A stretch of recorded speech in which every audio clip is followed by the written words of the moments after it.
자, 다시 돌아왔습니다. 경영통계학 1주차 세 번째 시간입니다. 음, 앞에서 이제 두 번째 시간에는 통계학에 대해서 살펴봤죠. 그리고 통계학을 어떻게 연구를 하는지, 연구라고 하면은 이거 학자들만 하는 거다라고 생각할 수 있는데요. 우리도 실무를 하다 보면 또는 뭐 그냥 공부를 하다 보면은 연구를 조금만 깊게 하면 연구한다라고도 생각을 해볼 수 있습니다. 그래서 뭐 학자들만 연구를 하는 건 아니고요. 그냥 우리도 실생활에서 연구를 할 때도 간혹 있죠. 그래서 그럴 때 이제 어떤 방법론을 이용해 가지고 연구를 진행을 하는지 뭐 그런 것들을 이제 한번 살펴봤다라고 생각을 하시면 좋을 듯 싶습니다. 자, 이번 시간에는 이제 뭐 마찬가지로 새로운 부분을 나가보도록 할 텐데요. 자, 하루에도 사실 통계와 관련된 것들은 굉장히 많이 생산이 되고 굉장히 많이 또 신문에 또는 뭐 언론에 많이 나오고 있습니다. 그래서 제가 조금 지나긴 했지만 2017년 거를 2017년 어떤 일주일 동안의 것을 갖다가 모아봤더니 이렇더라고요. 그래서 보시면은 꽤 많거든요. 그래서 보시면은 지금 요 한 페이지 남짓 작성을 했습니다. 그래서 첫 번째 게 2017년 9월 4일 해가지고 뭐 여론조사 기관인 리얼미터가 뭐 여론조사를 해봤다. 그래서 뭐 지금 현재 그 대통령이 문재인 대통령의 국정수행 지지율이 뭐 73.1%를 집계됐다. 뭐 이런 건 이제 볼 수 있고요. 그 다음에 또 이제 한국은행이 그 PIR을 갖다가 조사를 해봤는데 이제 PIR이 10.3배였다. 뭐 이런 것도 이제 나오고 있습니다. 이게 이제 2017년 9월 4일 자료로다가 나와 있고요. 자, 그 다음에 또 밑에 보면은 이제 2017년 8월 거긴 한, 8월 30일 거긴 한데, 뭐 북한이 뭐 탄도미사일 발사하자, 국제 금융시장이 출렁거렸다, 뭐 해가지고, 이제 뭐 니케이 225 지수라든지 하는 게 굉장히 많이 떨어졌다라고 하는 거 살펴볼 수 있습니다. 그래서 여기 나와 있는 여러 가지 숫자들, 뭐 73.1% 뭐에서부터 시작해가지고 19,362.5 뭐 이런 것들이 이제 하나의 숫자들인데 이 숫자들을 갖다가 각각 다 통계라고 얘기를 합니다. 그러니까 굉장히 많은 통계들이 신문지상에 뭐 매일 쏟아지고 있다.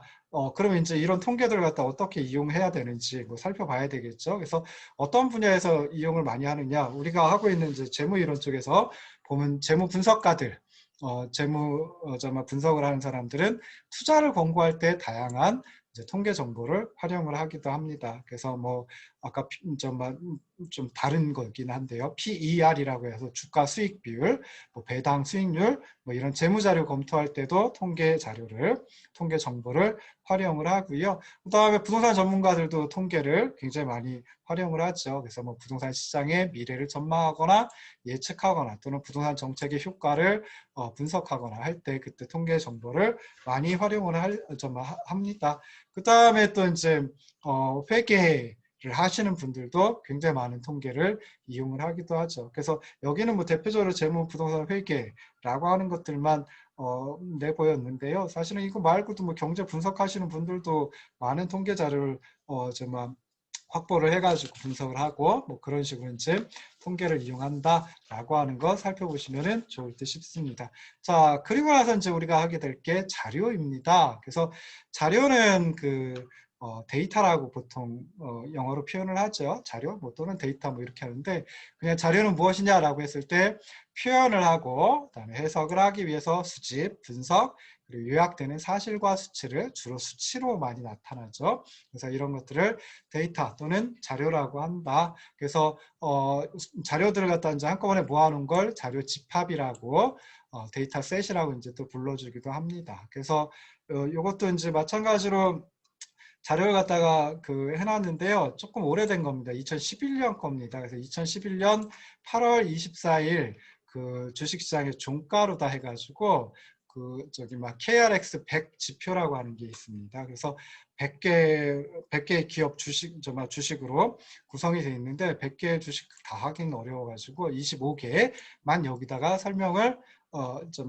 자료 집합으로 제시를 해봤습니다. 제일 처음에 나오는 게 이제 CJ 제일제당 주식이 있고요.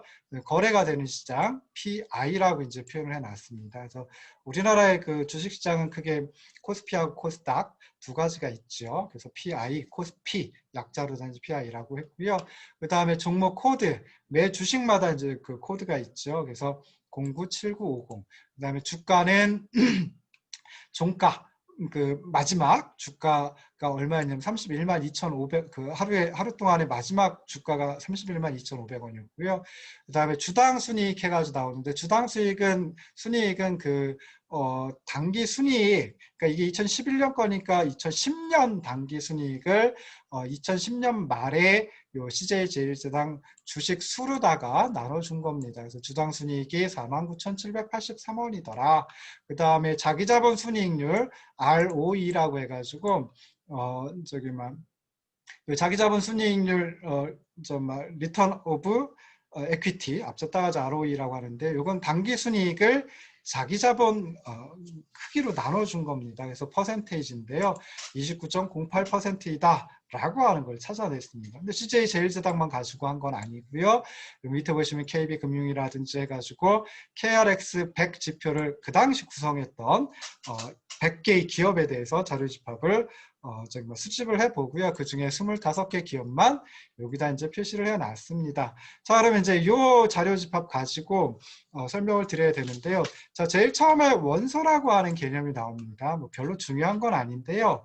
원소 또는 기본 단위라고 얘기를 하기도 합니다. 그래서 자료를 구성하는 대상을 원소 또는 기본 단위라고 한다. 그래서 아까 요 위에 그 보시면은 25개 기업들이 나와 있는데 그 25개 기업들 이름이 첫 번째 열에 쭉 나열이 돼 있어요. 그놈을 갖다가 하나의 원소들이다 라고 생각을 하시면 좋을 듯 싶고요. 그럼 그 25개 기업 기업 이름이 있었는데 기업 명칭이 있었는데 그것들은 이제 각각의 그 종목 코드, 거래시장, 주가, 뭐 주당 순이익, 자기자본 순이익률 뭐 이런 것들을 가지고 있죠. 근데 그것들이 기업마다 즉 25개 각각의 기업마다 조금씩 달라집니다. 그래서 그놈을 갖다가 뭐라고 얘기를 하냐면은 변수 또는 변량이라고 얘기를 하고 영어로는 베리어블이라고 얘기를 합니다. 그래서 변수는 관심의 대상이 되는 원소의 구체적인 특성을 의미하는데요. 변수니까 변화할 수 있는 수치 이런 식으로 기억을 하시면 좋을 듯 싶습니다. 그러니까 원소가 달라지면 기본 단위가 달라지면 뭐 CJ제일제당이냐 아니면 KB금융이냐 이거에 따라 가지고 종목 코드가 달라지고요. 네, 주가도 달라지죠. 그래서 이렇게 달라지는 숫자로 나타나는데 달라진다라고 하면 그놈을 갖다가 변수. 그러니까 여기서는 종목 코드라든지 상장돼 있는 거래 시장이라든지 주가라든지 이런 것들이 하나의 변수들이 변수가 각각 변수가 된다라고 생각하시면 되죠. 그래서 변수는 무엇이냐 조금만 더 구체적으로 살펴보면 시간에 따라 변하는 특성 또는 시간은 그냥 일정해요. 특정한 시점에서 다른 사람 또는 다른 물체 여기서는 다른 기업 간의 변화하는 특성을 갖다가 변수라고 생각을 하시면 좋을 듯 싶습니다. 그래서 위에 있던 자료 집합을 보시면은 거래시장, 종목 코드, 주가, 주당 순이익, 그리고 자기자본 순이익률이라고 하는 5개의 변수로 구성이 되어 있다라고 생각하시면 되고요. 자, 그럼 다음에 모든 원소들에 대해서 각각의 변수를 측정한 것을 자료라고 하고요. 그 다음에 특정한 원소, 특정한 기본 단위, 특정한 기업이 있었죠. 그 특정한 기업에 대해서 측정된 값의 집합을 관측치, observation이라고 얘기를 합니다. 그러니까 CJ제일제당이라고 하는 첫 번째 기본 단위, 첫 번째 원소, 첫 번째 기업이 있었는데 관측치는 무엇이냐라고 했을 때 일단은 거래시장은 코스피 PI고요. 그 다음에 종목 코드는 097950, 그 다음에 주가는 31만 2,500원, 그 다음에 주당 순이익은 49,783원, 그리고 자기자본 순이익률은 29.08% 이렇게 해가지고 관측치를 표현을 해볼 수가 있습니다. 그러니까 그냥 쉽게 생각해서 어떤 기본 단위가 가지고 있는 변수의 값이 관측치이다 또는 변수의 값들을 관측치이다 라고 생각을 하시면 좋을 듯 싶습니다. 자, 그러면 이제 이런 그 관측치들은 측정을 해야 되겠죠. 그러면 자료를 수집하기 위해서는 측정을 해야 되는데 그 측정 단위가 또 중요해집니다. 그리고 그 측정 단위를 크게 4가지로 구분을 해볼 수 있습니다. 아, 진짜 맨날 구분하고 분류하고 뭐 유형화시키고 막 짜증이 나요 라고 생각하실 수 있는데요. 근데 이렇게 구분을 하고 그 다음에 분류를 하고 해야지 우리가 분석을 조금 더 정교하게 할 수 있습니다. 그래서 이렇게 구분 뭐 이런 거 나오면은 아, 짜증나 생각하지 마시고요. 아, 이것들은 왜 필요할까라고 하는 걸 살펴보시면은 되게 좋을 듯 싶어요. 그래서 척도는 크게 4가지로 구성이 돼 있다라고 생각하시면 좋을 듯 싶고요. 명목 척도, 순서 척도, 구간 척도, 비율 척도 뭐 이런 식으로 이제 구성이 돼 있습니다. 그래서 어떤 정말 자료든지 자료를 수집하기 위해서는 특히 이제 변수와 관련해서는 측정 단위가 4가지가 있다라고 생각하시면 좋고요. 그 다음에 측정 단위는 자료에 포함된 정보의 크기를 결정을 할 수가 있습니다. 그래서 뒤로 가면 갈수록 명목 척도서부터 비율 척도까지 이렇게 뒤쪽으로 가면 갈수록 정말 포함된 정보의 크기가 더 커진다, 더 많아진다라고 생각하시면 되고요. 그 다음에 이 측정 단위 척도에 따라 가지고 적절한 자료 요약 방법 그리고 통계 분석 방법이 결정이 됩니다. 그래서 어떤 경우, 뭐 예를 들어 명목 척도 같은 경우에는 어떤 통계 분석 방법을 활용하지 못한다라고 하는 것도 있을 수 있고요. 그 다음에 또 마찬가지로 여기서 뒤로 가면 갈수록 활용할 수 있는 통계 분석 방법이 조금 더 다양해진다, 조금 더 깊어진다, 뭐 이렇게 생각을 하셔도 좋을 듯 싶습니다. 제일 처음에 나오는 게 이제 명목 척도입니다. 그래서 명목 척도는 자료가 원소의 특성을 식별하기 위해 이름이나 기호를 이용하는 경우에 사용되는 변수의 측정 단위이다라고 생각하시면 되고요. 명목 척도는 그냥 아까 처음에 그 거래 시장이라고 하는 변수가 있었죠. 그래서 거래 시장 변수는 딱 2가지였어요. 취할 수 있는 값이, 그 변수가 취할 수 있는 값이 코스피와 코스닥이라고 하는 딱 2가지, 코스피가 아니면 코스닥이겠죠. 코스닥이 아니면 코스표겠죠. 그래서 이렇게 주로 기호를 사용하는 게 명목 척도이다라고 생각하시면 좋을 듯 싶습니다. 근데 우리가 분석을 하다 보면 수치 가지고 주로 분석을 많이 하거든요. 그러니까 통계 분석 프로그램들이 이렇게 기호라든지 숫자, 텍스트 가지고 죄송합니다. 기호라든지 텍스트 가지고 분석을 하다 보면 어떤 통계 분석 프로그램은 분석이 안 되는 경우도 있어요. 그래서 이렇게 기호 대신에 숫자를 부여하기도 합니다. 그래서 그때는 이제 숫자가 코드의 의미예요. 그래서 예를 들어 가지고 아까 거래 시장이 코스피, 코스닥이 있었는데 코스피 시장이 상위 시장이거든요. 그래서 코스피 시장에다가 아까는 PI라고 기호를 붙였는데 이제 그게 아니라 1이라고 하는 숫자 코드를 부여할 수가 있습니다. 그리고 하위 시장이 코스닥 시장, 아까는 DAQ라고 이름을 붙였는데 기호를 붙여놨는데 이게 아니라 그냥 숫자 코드로 2라는 코드를, 그래서 1과 2 이게 이제 거래시장 변수가 취할 수 있는 값이다. 이렇게 이제 매겨놓을 수도 있거든요. 근데 이렇게 해봤자 이 숫자는 더하고 빼고 하는 그런 의미를 갖는 게 아니죠. 그다음에 어떤 게 더 크고 어떤 게 더 적다 뭐 이런 의미도 아닙니다. 그냥 단순히 1은 코스피 시장에서 거래가 된다. 2는 코스닥 시장에서 거래가 된다. 이것만을 나타내 줍니다. 그래서 이럴 때를 갖다 이제 명목 척도라고 한다라고 생각하시면 되고요.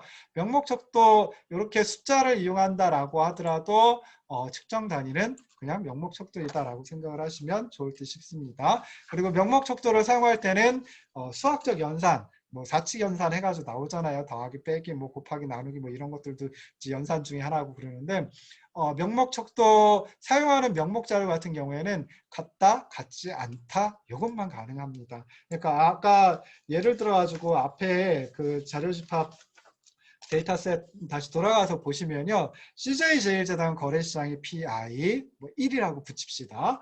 그리고 또 하나가 이제 KB금융도 거래시장이 PI 그러니까 1이죠. 그래서 그 CJ제일제당과 KB금융은 거래시장이 1루다, 즉 코스피루다 같다. 라고 할 수 있고요. 그 다음에 OCI 머티리얼즈 같으면은 거래시장이 코스닥, 그러니까 DAQ고 기호로 하면, 그리고 숫자로 하면, 숫자 코드로 하면 2죠. 그러면 그럴 때는 CJ제당이 거래되는 시장 코스피 1과 그리고 OCI 머티리얼즈가 거래되는 코스닥 시장 숫자 코드 2는 서로 다르다. 이렇게 이제 표현을 할 수 있습니다. 그래서 명목 척도를 사용할 때는 같다, 같지 않다 이것만 가능하다라고 생각하시면 되고요. 자, 두 번째 순서 척도라고 하는 게 있는데요. 순서 척도는 자료가 명목 자료의 특성을 가지고 있어요. 그러면서 또 순서의 의미가 있는 경우에 사용되는 척도를 순서 척도 또는 서열 척도라고 얘기를 합니다. 그래서 명목 척도는 이제 너미널 스케일이라고 얘기를 하고요. 순서 척도는 이제 오디널 스케일이라고 얘기를 하기도 하는데 그냥 우리말로는 순서 척도, 순서의 의미가 들어가 있다. 서열 척도, 서열의 의미가 들어가 있다. 이렇게 이제 생각을 하시면 좋을 듯 싶습니다. 그래서 예를 들어 가지고 어떤 그 자동차 회사에서 고객들한테 자동차 수리를 해줘요. 그리고 나서 뭐 서비스 품질 자료를 수집하는 경우도 있겠죠. 그래서 설문지를 보내서 수리 서비스가 어땠는지 뭐 좋음, 보통, 나쁨으로 평가하도록 한다라고 하면은 그때는 좋음, 보통, 나쁨이라는 게 부호로도 표현이 될 수도 있고 기호로 표현될 수도 있고 또 뭐 숫자 코드 1, 2, 3으로 표현이 될 수도 있고 그렇죠. 그러니까 명목자의 특성을 가지고 있는데 그러면서 서열, 순서의 의미를 또 가지고 있습니다. 그렇기 때문에 순서 척도라고 할 수 있고요. 순서 척도를 사용하는 순서 자료도 숫자 코드를 보통 많이 이용을 합니다. 자, 그리고 순서 척도 이용한 순서 자료의 수학적인 연산은 같다, 같지 않다 당연히 가능하고요. 그리고 크거나 같다 또는 작거나 같다. 그러니까 크다, 적다까지도 가능합니다. 그러니까 여기서 좋음이 보통보다는 더 좋은 거죠. 그러니까 서열보다 위죠. 그러니까 보통이 나쁨보다 위입니다. 그러니까 더 크다. 뭐 이런 식으로 이제 표현할 수 있다라는 거예요. 자, 세 번째 이제 구간 척도가 나오는데요. 구간 척도는 자료가 순서 자료의 특성을 가지고 있어요. 그러면서 측정 값들의 차이를 고정된 측정 단위로 표현할 수 있으면 그때는 구간 척도, 영어로는 이제 인터벌 스케일 또는 우리말로 구간 척도 대신에 등간 척도라고 얘기를 하기도 합니다. 그러니까 구간이 같다. 그러니까 간격이 같다 해서 등간 척도라고 얘기를 하기도 합니다. 자, 예를 들어 가지고 서울의 온도는 10도씨예요. 섭씨 10도예요. 부산의 온도는 섭씨 20도다 라고 하면 20도씨다 라고 하면 그 차이는 10도씨 즉 섭도 10도 섭씨 10도만큼 차이가 난다 라고 생각을 해볼 수 있죠. 그래서 이럴 때는 그 측정값들의 차이 즉 부산의 온도 20도 그리고 부산의 온도 섭씨 20도 서울의 온도 섭씨 10도의 차이가 섭씨 10도만큼이다 라고 얘기를 할 수가 있습니다. 근데 그렇다라고 해가지고 서울보다 부산이 2배 덥다. 아니 거꾸로죠. 맞죠? 부산이 서울보다 2배 덥다. 부산은 20도, 섭씨 20도고 서울은 섭씨 10도. 그러니까 10에 2배가 20이니까 서울보다 부산이 2배 덥다? 근데 보통 이렇게 표현하지 않습니다. 왜냐하면은 여기서 섭씨 0도가 절대적인 원점이 아니기 때문에 그래요. 그래서 구간 척도에는 명목 척도, 순서 척도도 마찬가지이지만 절대적인 원점 0이라고 하는 원점이 존재하지 않습니다. 물론 여기 섭씨 같으면 섭씨 0도라고 하는 게 원점이 될 수도 있겠죠. 근데 여러분들 다 아시다시피 온도에는 섭씨, 화씨 그리고 또 뭐가 있냐면 절대 온도라고 하는 게 있습니다. 그래서 절대 온도는 절대 온도 0도가 있어요. 그게 섭씨로 따지면 제가 알고 있기로 마이너스 273.5도 섭씨 마이너스 273.5도가 절대온도 0도거든요. 절대온도로 따져가지고 절대온도 10도하고 절대온도 20도하고 그럼 절대온도 20도가 절대온도 10도보다 더 2배 덥다 이렇게는 얘기할 수 있어요. 그렇지만은 섭씨로 따지면 그게 안 되죠. 절대적인 원점이 섭씨로 따지면 마이너스 273.5도거든요. 그래서 이거 좀 전에 얘기했듯이 부산의 온도가 섭씨 20도, 서울의 온도가 섭씨 10도라고 해가지고 부산이 서울보다 2배 덥다 이렇게 얘기를 할 수가 없는 것입니다. 그래서 절대적인 원점이 구간 척도에는 존재하지 않는다. 뭐 이렇게 생각을 하시면 좋을 듯 싶고요. 그래서 구간 척도를 사용하는 구간 자료의 수학적 연산은 아까 명목 척도, 명목 자료에서 했던 같다, 같지 않다, 그다음에 서열 척도, 순서 척도에서는 크다, 적다까지 가능하다 그랬죠. 구간 척도에서는 더하기, 빼기까지 가능합니다. 그래서 아까 부산의 온도 섭씨 20도, 서울의 온도 섭씨 10도, 차이가 즉 빼면 섭씨 10도만큼 차이가 난다라고 하는 것까지 가능합니다. 자, 이제 마지막으로 비율 척도입니다. 그래서 비율 척도는 자료가 순서 자료의 특성을 일단 가지고 있고요. 그다음 두 값의 비율이 의미가 있다라고 하면 그때 비율 척도라고 얘기를 합니다. 제가 좋아하는 그 야구 선수 롯데자이언츠의 부산 자이언츠의 이대호라고 하는 선수가 있는데요. 이대호의 연봉이 40억 원이고 제가 좋아하긴 하지만 상대편이에요. 지금은 은퇴하셨지만 이승엽 선수의 연봉이 8억 원이다라고 하면 그때는 이대호 선수의 연봉이 이승엽 선수의 연봉보다 5배 더 많다. 400% 5배이다. 라고 이제 할 수 있죠. 비율로다가 표현이 되는 거예요. 그래서 이럴 때는 비율 척도라고 얘기를 합니다. 그리고 비율 척도는 절대적인 원점이 있다라고 생각하시면 좋고요. 그다음에 비율 척도를 사용하는 비율 자료는 모든 산술적인 연산, 즉 같다, 같지 않다, 크다, 적다, 더하기, 빼기, 곱하기, 나누기까지 가능하다라고 생각을 하시면 좋을 듯 싶습니다. 그러면 이제 생각해 볼 수 있는 거 어떤 척도가 가장 좋을까? 어떤 척도로 만들어진 어떤 자료가 가장 좋을까라고 했을 때 그냥 굉장히 많은 정보, 가장 큰 정보를 가지고 있고 그 다음에 가장 많은 분석 기법을 활용할 수 있는 거 비율 척도가 가장 좋겠죠. 즉 비율 척도를 활용한 비율 자료가 가장 좋은 자료다라고 생각해 볼 수 있습니다. 근데 문제는 중요한 건 비율 척도로 만들어낼 수 있는 그런 데이터도 있지만요. 그렇지 않은 것들도 있어요. 뭐 예를 들어 성별이라든지 뭐 학년이라든지 그 다음에 또 뭐가 있을까요? 나이라든지 이런 것들은 비율 척도로 하기가 쉽지는 않거든요. 그래서 필요에 따라 가지고 앞에 나와 있는 명목 척도, 서열 척도, 구간 척도 도 이용을 하고 그다음에 비율 척도도 이용을 한다라고 생각을 하시면 좋을 듯 싶습니다. 여러분들이 나중에 이제 팀 프로젝트 하면 그 설문조사를 많이 하게 될 텐데요. 설문조사를 할 때는 주로 명목 척도 이용하고요. 그다음에 우리가 할 수 있는 게 서열 척도하고 그다음에 구간 척도까지는 활용을 해볼 수 있습니다. 근데 비율 척도를 설문조사를 통해 가지고 비율 척도를 활용한 비율 자료를 찾아내기는 쉽지 않습니다. 그래서 뭐 그런 거 이제 생각해 볼 수 있고요. 그래서 자료를 척도에 따라 가지고 또 그러니까 일단 척도를 네 가지, 측정 단위를 네 가지로 구분을 해가지고 설명을 드렸고 그 각각의 척도를 활용한 자료를 또 네 가지 마찬가지로 명목 자료, 그 다음에 서열 자료, 순서 자료, 그리고 이제 구간 자료, 그리고 비율 자료, 뭐 이렇게 이제 또 생각을 해봤습니다. 자, 그럼 자료를 또 어떤 식으로 구분을 해볼 수 있을까? 좀 전에 척도, 측정 단위를 통해서 구분을 해봤는데요.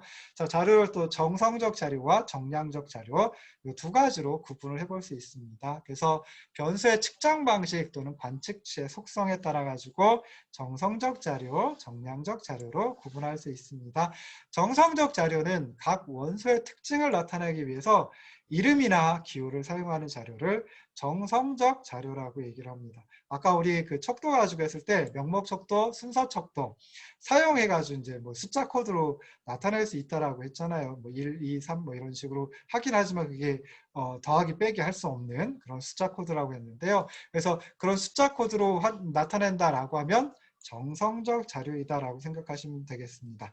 쉽게 생각하면 명목 척도하고 순서 척도 활용한 자료는 정성적 자료이다라고 생각하시면 좋고요. 정성적 자료는 언제나 이산적인 형태를 취합니다. 그래서 이산적이다라고 하는 것은 뒤에 이제 좀 더 나오는데요. 하나하나 셀 수 있는 정수값으로 표현이 되면 그때는 이산적이다라고 얘기를 해요. 그래서 뭐 아까 그 성별 같은 거 남성, 여성 해가지고 남성을 1, 여성을 0, 뭐 이렇게 둘 수 있겠죠. 그럼 딱딱 떨어지잖아요. 0, 1이라고 하는 그 정수값을 셀 수 있는 하나하나 떨어져 있으면서 셀 수 있는 정수값을 취하게 되거든요. 그래서 정성적 자료는 언제나 이산적인 형태를 취한다. 그러면서 정성적 자료는 영어로 이제 qualitative data라고 표현을 합니다. 그걸 우리말로 해석을 하면 질적 자료라고 또 해석을 하기도 해요. 그래서 정성적 자료, 질적 자료. 그 다음에 또 정성적 자료를 영어로 categorical data라고 표현을 하기도 합니다. 그래서 이걸 우리말로 해석하면 또 범주형 자료가 되거든요. 그래서 정성적 자료, 질적 자료, 범주형 자료 다 똑같은 말인데 각 원소의 특징을 나타내기 위해 이름이나 기호를 사용하는 자료이다 라고 생각하시면 좋을 듯 싶습니다. 자, 두 번째는 이제 정량적 자료입니다. 정량적 자료는 이제 셀 수 있는 거예요. 그래서 그냥 quantitative data 또는 줄여서 양적 자료 뭐 이렇게 이제 표현을 하고요. 각 원소의 특징을 얼마나 많은가 또는 얼마나 큰가로 표현하기 위해서 숫자, 수칙 값을 사용하는 자료이다. 그래서 정량적 자료는 이산적인 형태도 가능하고요. 연속적인 형태도 가능하다. 그러니까 딱딱 떨어져 있는 정수값으로 표현이 될 수도 있고요. 그 다음에 측정치 사이에 갭이 없어가지고 차이가 없어가지고 소수점 이하의 값, 정수값이 아니죠. 소수점 이하로 내려가면 정수라고 하지 않죠. 그래서 그런 값을 취할 수 있는 자료를 정량적 자료, 연속적인 형태라고 얘기를 합니다. 자, 그래서 정성적 변수는 아까 했던 정성적 자료를 가지는 변수이고요. 그러니까 저기 막 명목 척도나 순서 척도로 그 측정을 했다라고 하면 정성적 변수라고 생각하시면 되고요. 정량적 변수는 정량적 자료를 가지는 변수이다. 그러니까 이거는 그 아까 구간 척도나 비율 척도 활용해 가지고 찾아내면 그냥 정량적 변수이다라고 생각을 하시면 좋을 듯 싶습니다. 그러면 이렇게 정성적이냐 정량적이냐 이거에 따라 가지고 활용할 수 있는 통계 분석 방법이 조금 달라집니다. 그리고 변수가 정성적이면 통계 분석 방법이 좀 제한적이 될 수밖에 없어요. 그러니까 활용할 수 있는 게 좀 적다라고 생각해 볼 수 있습니다. 그래서 주로 관측치를 세거나 빈도라고 보통 표현을 하죠. 또는 특정 범주의 비율 계산하는 거, 뭐 남성과 여성 중에 남성의 비율이 얼마이다, 뭐 이런 거 이제 계산해가지고 자료를 요약하는 경우이고요. 그 다음에 정량적 변수 같으면은 이제 많은 걸 해볼 수가 있습니다. 그래서 수리적 연산, 그러니까 아까 연산할 때도 뭐 더하기, 빼기, 곱하기, 나누기 다 할 수 있다라고 하면 그때는 평균이라든지 표준 편차 뭐 이런 것까지 찾아낼 수가 있습니다. 아까 제가 말씀드리면서 그 이산적 변수, 연속적 변수 뭐 이렇게 또 구분을 한다라고 했는데요. 이산적 변수는 하나하나 셀 수 있는 정수값을 취할 수 있는 변수. 그러면서 취할 수 있는 값들 사이에 갭이 있어요. 차이가 있어요. 그래서 남성이냐 여성이냐 뭐 남성을 1, 여성을 0으로 하면은 어찌됐든 정수값으로 표현이 되면서 그 다음에 둘 사이에 확연한 차이가 있죠. 그 성소수자들도 계시는데 그 부분을 조금 제외한다라고 하면 그렇게 할 수 있습니다. 그 다음에 또 이제 그 뭘 할 수 있을까요? 학년 구분도 이렇게 할 수 있죠.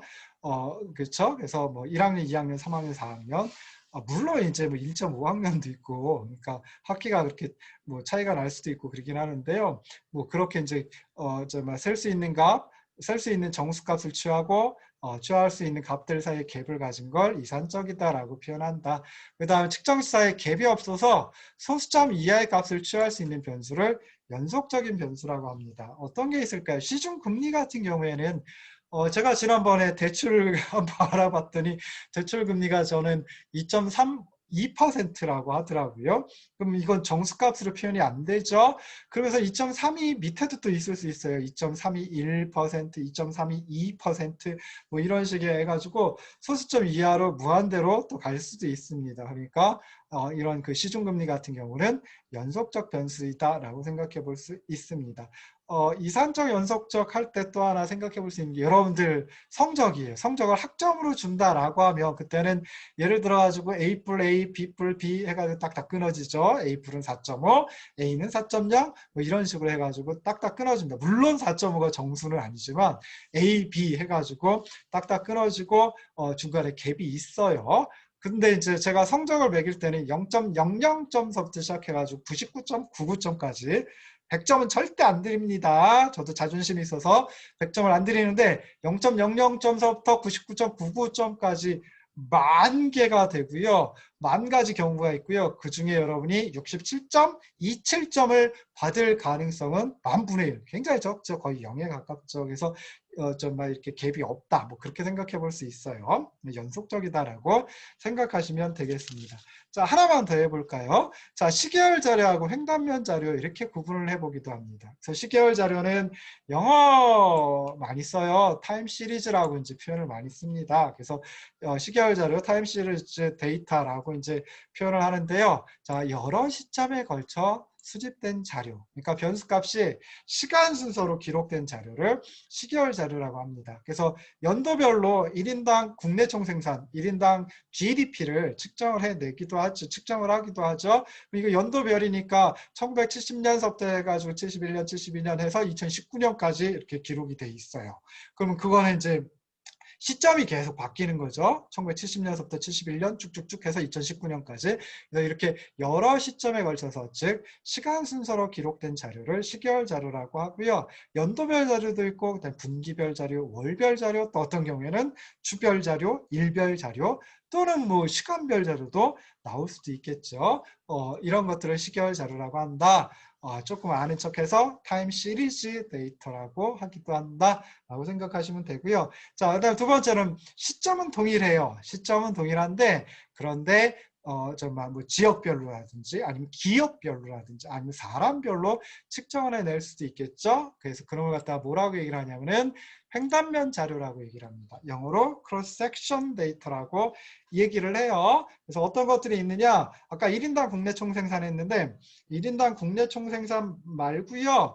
1인당 GRDP라고 하는 게 있습니다. 1인당 지역 내 총생산이라고 하는 그런 지표가 있거든요. 그거는 이제 지방자치단체, 그러니까 광역자치단체별로다가 정말 산정을 해냅니다. 그래서 그런 그 광역자치단체별, 그러니까 2019년에 광역자치단체별 지역 내 총생산, 그러면 이건 광역지자체별로 측정을 해낸 거죠. 그 다음에 뭐 예를 들어 광역지자체별로 면적, 2019년의 면적, 뭐 이런 것도 살펴볼 수 있죠. 그래서 특정한 시점, 일정한 시점에서 측정한 자료, 뭐 기업별로 또는 지역별로 또는 사람별로 측정해낸 걸 횡단면 자료라고 한다. 크로스 섹션 데이터라고 한다라고 생각하시면 좋을 듯 싶습니다. 이렇게 시간 순서대로 기록하고 찾아내고 그 다음에 또 지역별로 찾아낼 수도 있겠죠. 그래서 그런 걸 갖다가 뭐라고 얘기를 하냐면은 패널 데이터라고 얘기를 합니다. 그러니까 1970년서부터 2019년까지